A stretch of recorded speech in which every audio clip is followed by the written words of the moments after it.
እዚህ ጋር እንዴት ግራ እንደተጋባው እዛ ነው እንዴ? ግራ ገባኝ እኮ። ዛሬ የማሳያችሁ የቤት ገመቺስ ነው።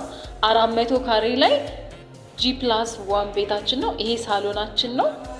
እንዲሁም ደግሞ ይሄ ኦፊሳችን ነው። ለሌላም ፐርፐዝ መጠቀም ትችላላችሁ። እንዲሁም ከሳሎኑ ጋር የተያያዘ ኪችናችን ነው። ኦፕን ማድረግ ትችላላችሁ። ይሄኛው ደግሞ የእንግዳ ክፍላችን ነው። በጣም ሰፊ ነው። የራሱ ባዝሩም አለው እንደምታዩት። ግራውንድ ላይ ያሉት ቤቶች እነዚህ ናቸው። ወደ ላይ ደግሞ እንውጣ። ላይ 4 ክፍሎች ይገኛሉ። የመጀመሪያው ማስተር ቤድሩማችን ነው።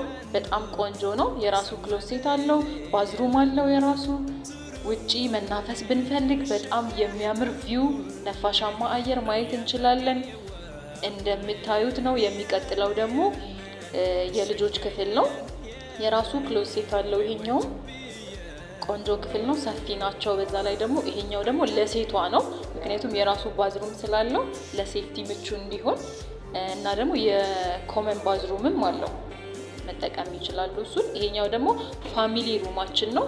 በጣም ሰፊና ባልከኒ ያለው የራሱ እንደምታዩት ነው። እየደወላችሁ ቡክ አድርጉ ባይ